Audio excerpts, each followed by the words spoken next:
Assalamualaikum warahmatullahi wabarakatuh. Saya Ridho Rahmadi dalam hal ini berbicara dalam kapasitas saya sebagai dosen yang mengajar Artificial Intelligence atau AI. Saya ingin memberikan respon tanggapan saya terhadap ketidaksinkronan atau perbedaan hasil yang dimuat di Sirekap dengan yang tertera di scan C1. Yang pertama, hasil dari Sirekap itu adalah hasil ekstrak ya, menggunakan model AI ya, dari scan C1, kemudian diekstrak angkanya, kemudian ditampilkan dalam aplikasi tersebut. Nah, kesalahan atau ketidaksinkronan dari yang ada di C1 yang asli dengan yang ada di Sirekap, menurut saya bukan berasal dari model AI yang digunakan untuk mengekstrak. Karena sejauh ini ya, yang kita ikuti dalam perkembangan dunia AI itu akurasi dari model AI untuk mengekstrak karakter atau angka dari sebuah image atau sebuah foto itu akurasinya sudah relatif tinggi, bahkan saya bisa bilang sangat tinggi dibandingkan beberapa tahun sebelum ini ya. Jadi saya rasa tidak ada masalah pada model AI yang digunakan.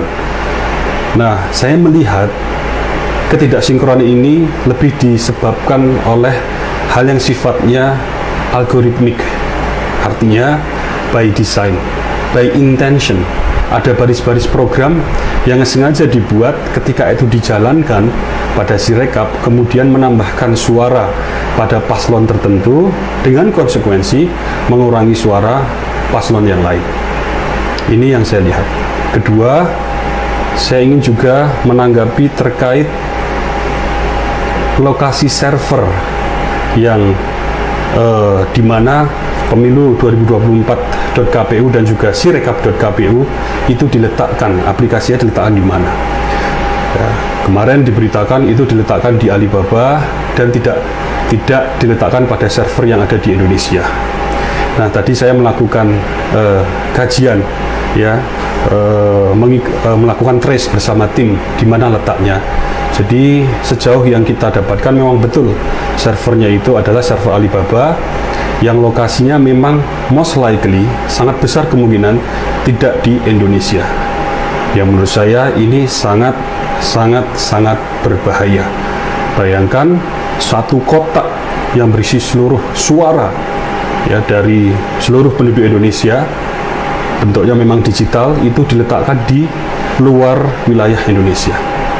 Betapa rentannya, betapa rapuhnya terhadap kejahatan-kejahatan digital, suara tersebut nanti hasilnya bisa dirubah dan segala macam, terutama ya siapapun yang memiliki akses terhadap data tersebut, dan ini adalah perusahaan swasta.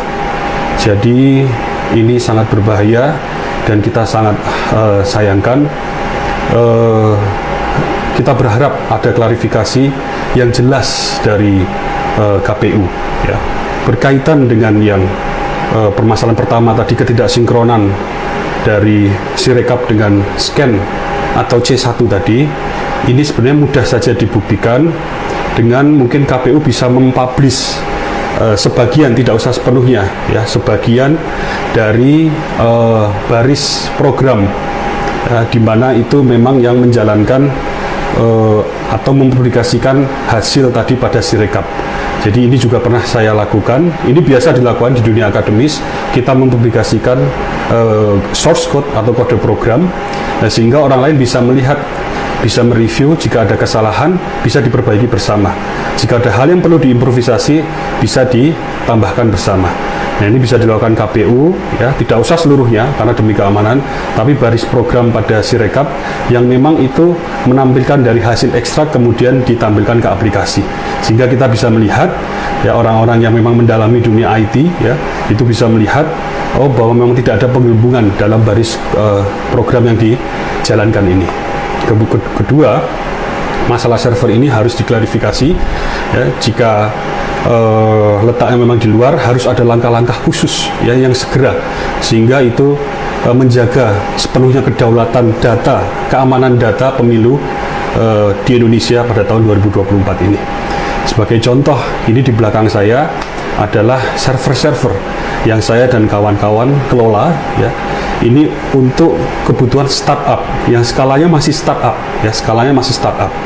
Ya, kita ada server untuk mengelola model AI, untuk deployment istilahnya, untuk development, bahkan untuk storage backup ya, sehingga data itu terlindungi.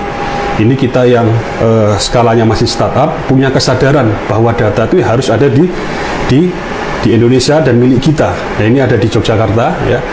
Nah, apalagi kalau itu skalanya adalah untuk pemilu 2024, pemilu di Indonesia, tentu datanya harusnya ada diletakkan di secara fisik, itu servernya ada di Indonesia dan tidak menggunakan perusahaan swasta manapun ya, harus dikelola sepenuhnya oleh pemerintah Indonesia. Dan kita punya Kominfo, punya mungkin lembaga-lembaga lain yang relevan yang bisa kita letakkan di Indonesia.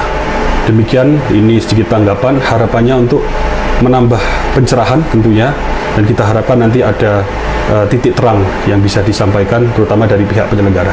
Terima kasih. Assalamualaikum warahmatullahi wabarakatuh.